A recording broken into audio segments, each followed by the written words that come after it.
With the president's infrastructure agenda in flux, 150 different organizations, including civil rights groups, are now urging him to go ahead, prioritize passing those two expansive voting rights bills. New York Times puts it this way. Ultimately, the advocates fear that the Biden administration, currently focused on a bipartisan infrastructure deal and an ambitious spending proposal, has largely accepted the Republican restrictions as baked in, and is now dedicating more of its effort to juicing Democratic turnout. That's saying a lot. Let's get reaction to it. For more, we're joined again tonight by two of our friends, Don Calloway, Democratic strategist, founder of the National Voter Protection Action Fund, and Bill Kristol, author, writer, thinker, Politico, veteran of the Reagan and Bush administrations, editor-at-large of The Bulwark. Don, I'd like to begin with you.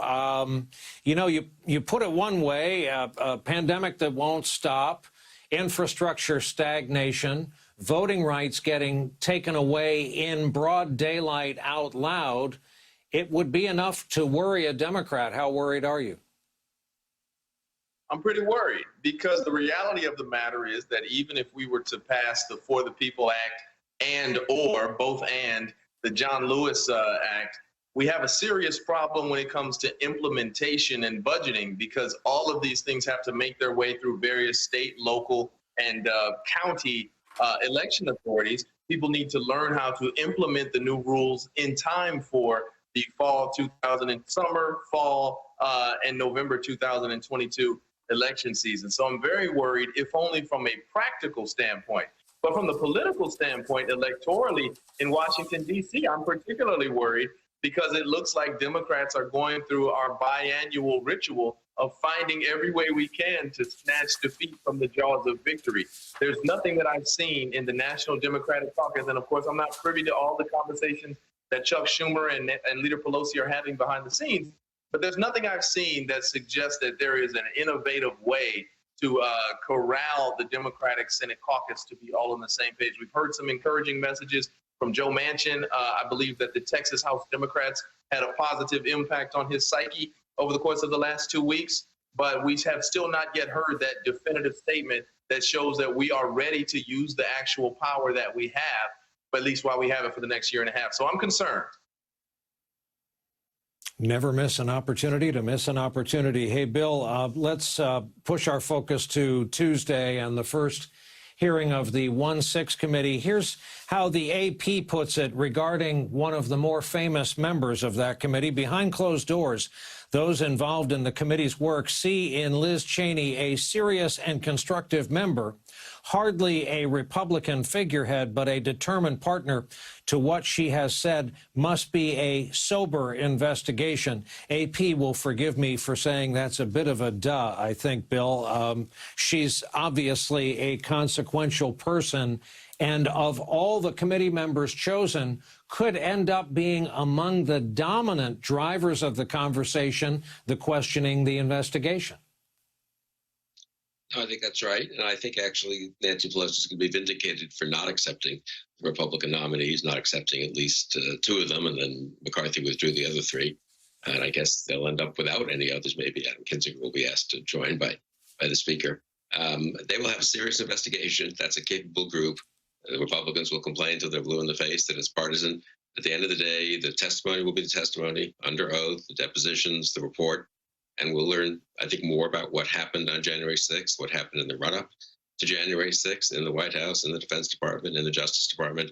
And I think Speaker Pelosi, short term, even a lot of Democrats and liberals were, she doesn't understand. It looks bad to kick the Republicans off. I think it was a hard-headed decision on her part that will end up being vindicated. Don, nothing could make the topic of the 1-6 committee more serious. We saw it all, and nothing tells us how serious it is than the Republican attempts to tell us what we saw wasn't correct, what we saw wasn't reality. Why not make this as big as they can, get as much public attention as they can? How about 1 or 2 sessions in prime time to get the largest audience, given that we're in the middle of the summer, that they can possibly get? What do you think the American people need to hear from this committee? I don't really think you need to hear anything. I think we're focusing on the wrong sense. We saw it all. We saw it all on 1/6. So if I were Nancy Pelosi and my good frat brother, Chairman Benny Thompson of Mississippi, all I would do is play the footage. And perhaps you could play the voiceovers from Officer Michael, I'm sorry, I forget his last name, but the gentleman who has been so articulate in telling the story of how it felt to defend his country on that day. And that story is indistinguishable from what it must have felt like to be on the killing fields in Vietnam or perhaps even in World War II. So I think that we have seen all that needs to be said, and there's very little testimony outside of that from those who were actually there that really matter. But you make an excellent point. This should be primetime television. Unfortunately, it's competing with the Olympics. But, I mean, America needs to see this in the same way that we saw the Kavanaugh hearings and in the same way that we see a presidential address to Congress or even the State of the Union. Perhaps it's a ratings play. Perhaps it's a sweeps play. You know much more about that than I do. But people need to see it, and people need to be confronted with the reality that this is something that we cannot look away from. If you talk to the veterans of the civil rights movement, they will tell you that seeing the images of dogs biting actual human beings and water being sprayed on our people and our family in Birmingham and in Montgomery, that was the thing when broadcast nationwide and even globally, that was the thing that tipped the scales to make a difference and make people take real action in the civil rights days. So perhaps there's some value to that as well in this context, and we need to think about the power of the media that we have. You're so right. Even when the images of little girls in ponytails getting escorted into schools by federal officers didn't sway people, but those did. Another point, it was Officer Michael Fanone, who did not think he was going to survive that day, was, of course, beaten up and heard the crowd around him say, kill him with his own gun. Don Calloway, Bill Kristol are going to stay with us over this break. Coming up, what to expect as the only twice impeached retiree in all of Florida, and that's quite a distinction, heads west to Arizona this weekend.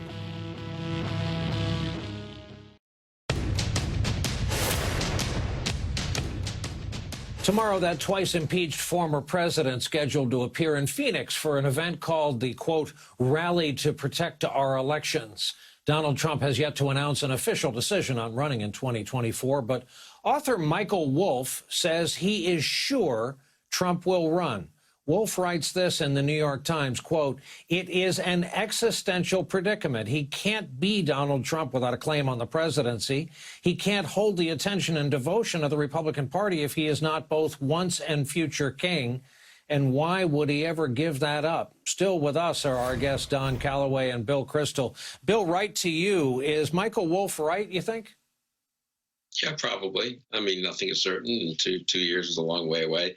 He's going to an awful lot of trouble to cement his hold on the Republican Party if he doesn't want to run again in 2024. And I don't know how much he cares that, you know, one heir of his is the nominee rather than another. So, yeah, I think he'd like to be president again. I think he thinks he's, you know, in his own way, he's been incredibly effective over the last 6 months in a very discouraging way to people like me. I mean, if you had said 6 months ago, the November 3rd denial is going to culminate in January 6th, total disgrace. We would then learn over the next few months incredible details about how he was even more recklessly irresponsible than we thought, both in his conduct over those 2 months and in his management of COVID. Biden would take over and do pretty well, and things would seem to calm down. And meanwhile, on the Republican side, Liz Cheney gets purged for insisting on the truth.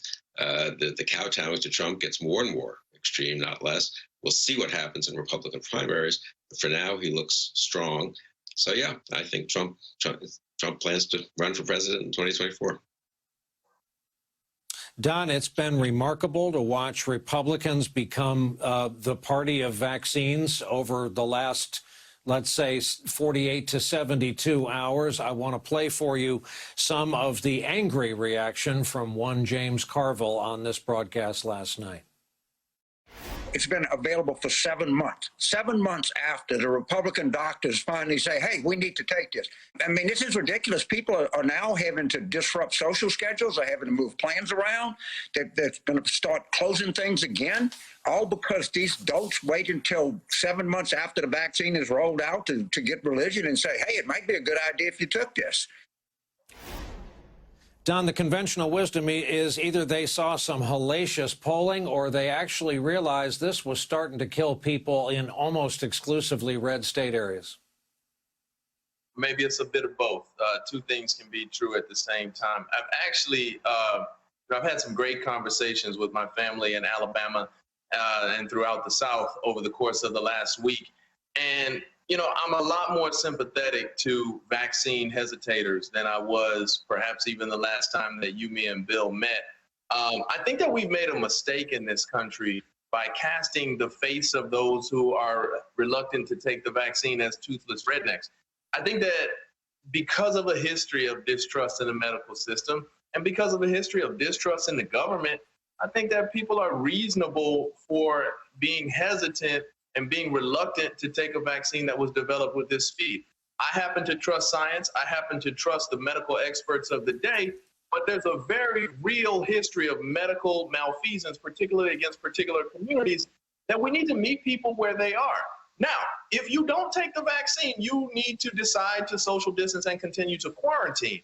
But I think that we need to, and we particularly on the left, need to be more cautious with our messaging by not casting these people as villains for deciding in the interest of a very real history that we may or may not want to talk about in this country to not take the vaccine. I think we should be encouraging people to take it, but I think it's wrong to use language like James Carville does, such as dolts, because we're talking about a specific region. We're talking about African Americans who there's not a single state in this country in which we are outpacing non-African Americans on vaccine adoption. I just think we need to be a lot more cautious about how we're talking about this thing and meet people where they are, understand and meet with them with compassion and love and talking about the reasons why they're not adopting the vaccine rather than just castigating. That's not getting us anywhere. And I'm happy to see Governor Kay Ivey, Governor Meemaw, as we affectionately call her, tell Republicans to do the right thing. And hopefully that's a message that can catch on. But it's time that we start meeting a middle ground and cast aside a lot of the, the rhetoric. All points taken. I would also be remiss without a shout out to the South Carolina State Bulldogs, without pointing out it is the alma mater of one Congressman Clyburn and the hometown of Eugene Robinson. So they have been noticed tonight. Thanks to our guest, Don Calloway. Thanks, as always, to our guest, Bill Kristol. Gentlemen, have a good weekend. Thanks for coming on and staying up with us tonight.